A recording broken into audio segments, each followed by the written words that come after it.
তো একটা জিনিস শুনো, মার্কেটে লাল হ্যামার কখন দেই?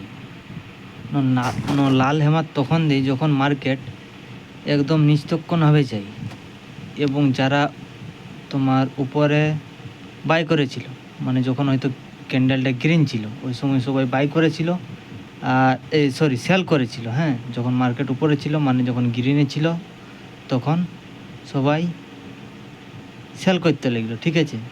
তো যখন মার্কেট একদম নিচে আইলো তখন তো তারা পার্সেল এক্সিট বা টোটালি এক্সিট করবে নিজের প্রফিটটা নেওয়ার জন্য।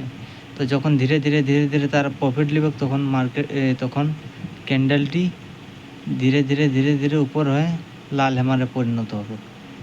তো সেই কারণেই এই লাল হ্যামার বনে, মানে তারপরে যে ক্যান্ডেলটি বনবে, মানে লাল হ্যামারের পরে যে ক্যান্ডেলটি বনবে এটি রেড বোনার 99% চান্স থাকে। কারণ এখান থেকে আর কেউ মানে ডরায় একটুকু বাই করতে, কারণ মার্কেট কাল তো এতটা নিচে রয়ে, এতটা নিচলে হঠাৎ তো উপরে নাই যাবে না। মানে যদি মার্কেটকে তার লিকুইডিটি নিতে হয় তো লিকুইডিটি বহুত নিচে আছে, এটার জন্য মার্কেট কি করে আর উপরে যেতে পারে নাই। কারণ যারা হয়তো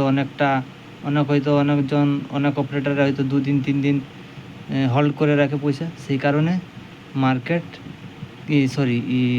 ক্যান্ডেলটি রেড বনে পরের ক্যান্ডেলটি, ঠিক আছে। আর যেহেতু লিকুইডিটি বলতে গেলে যেটাকে বলে পেট্রোল পাম্প, তো পেট্রোল পাম্প সেই কারণে উপর যেতে পারে নাই, কারণ অপারেটাররা হোল্ড করে।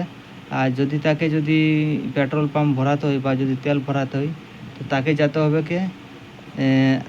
নিচে, যেমন আগের দিনের নিচে এটা তো এখন পর্যন্ত যেতে হয়। সেই কারণেই দেখো সেই কারণেই তারপরের ক্যান্ডেলটি রেড বনে। তো দেখো এটা তো যেমন লাল হ্যামার বনেছে, বাট বায়ার্সরা একটু দেখাইছে, বাট অতটা দেখা যায়, মানে শুটিং স্টারে পরিণত হয়েছে। মানে যদি এর যদি টেকনিক্যাল অ্যানালাইসটা বুঝো যে হ্যাঁ মার্কেট এতটা তো নিচে গেছে, কিন্তু এতটা যাওয়ার পরে অনেকজনে সেল করেছে, ঠিক আছে, অনেকজনে বাই করেছে। এইটা একটা ভিডিও ভালোভাবে বানাবো পরে, তো এখন যতটা বুঝতে পারছো ততটা বলো।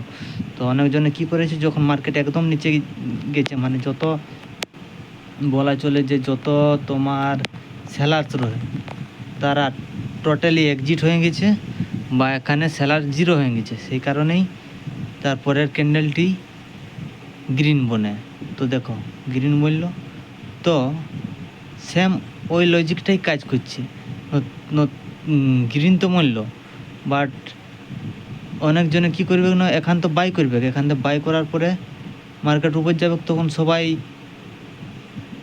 পার্সেল এক্সিট মারবে বা প্রফিট করার জন্য এক্সিট মারবে, সেই কারণে এটি শুটিং স্টারে পরিণত হয়। তার মানে এখানে বোঝা গেল যে বায়ার্সরা কমজোরি আছে, মানে প্রায় বায়ার্সরা প্রফিট নিয়ে মার্কেট থেকে বের হয়ে গেছে।